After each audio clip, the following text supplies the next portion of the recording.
एक गांव था, नाम था ढोलकपुर। बड़ा ही शांत और सुंदर गांव था। लोग हमेशा खुशी से झूमते थे क्योंकि उस गांव में रहता था महाराज रायस्टार, जो अपने गांव के लिए एक शेर था जो कभी अपने लोगों के साथ गलत होने नहीं देता था। लेकिन उस गांव में छुपा था एक डरावना राज, एक राज जो सबके दिल में था पर जुबान पे नहीं। गांव के बीच एक सूखा हुआ पेड़ था जिसे लोग कहते थे श्रापित पेड़। ना कोई उसके पास जाता, ना कोई उससे आंख मिलाता। हर पूर्णिमा के अगले दिन उस पेड़ के नीचे एक लाश मिलती थी।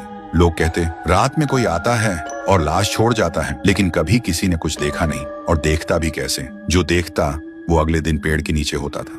एक दिन रायस्टार ने ठान लिया, बस अब और नहीं, इस राज का अंत मैं ही करूंगा, क्योंकि ढोलकपुर का नाम मिट्टी में मिल रहा था। फिर एक पूर्णिमा की रात रायस्टार चुपके से जाकर पेड़ के पास बैठ गया। रात के 2 बजे एक आवाज आई, ठुंग ठुंग ठुंग ठुंग ठुंग ठुंग ठुंग ठुंग ठुंग सहूर।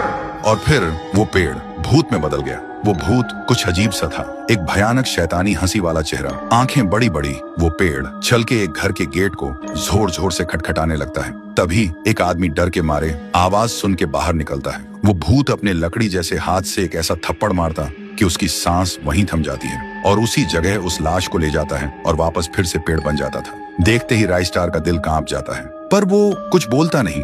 सुबह लोग भीड़ में जमा हुए और रायस्टार ने पहली बार उस पेड़ से बात करने की कोशिश की। पेड़ के अंदर से एक आवाज निकली, क्या तुम सब भूल गए मुझे? रायस्टार बोलता है, तू कौन है? पेड़ बोलता है, मैं हूँ ठुन ठुन ठुन साहुर। एक वक्त था जब मैं भी इस गांव का एक प्यारा सा बच्चा था, लेकिन 100 साल पहले मुझे इसी पेड़ से रस्सी बांधकर उल्टा लटका दिया गया, गांव वालों की आंखों के सामने, और मेरी मौत को तमाशा बना दिया गया, सिर्फ इसलिए क्योंकि मैंने एक राज देख लिया था जो लोग छुपाना चाहते थे। और उसी पल से मेरी रूह इस पेड़ से जुड़ गई। उस दिन से मैं इंसान नहीं, एक सज्जा बन गया, और हर पूर्णिमा में एक राजदार को चुनता हूँ और फिर उसे उसकी खामोशी का हिसाब देता हूँ। रायस्टार बोलता है, लेकिन अब तो वो लोग मर चुके हैं ना जो तेरा कसूरवार थे। अब तू मासूम लोगों को क्यों मार रहा है? पेड़ कुछ देर चुप रहता है, फिर बोलता है, ठीक है, बस एक बार मुझे याद करो, एक दिया जला दो, फिर मैं कभी किसी को नहीं मारूंगा। फिर रात में सब लोग आते हैं, एक एक दिया जलाते हैं, और तभी पेड़ अपने आप से आग पकड़ लेता है और आखिर में मुक्ति मिलती ठुन ठुन ठुन साहुर को।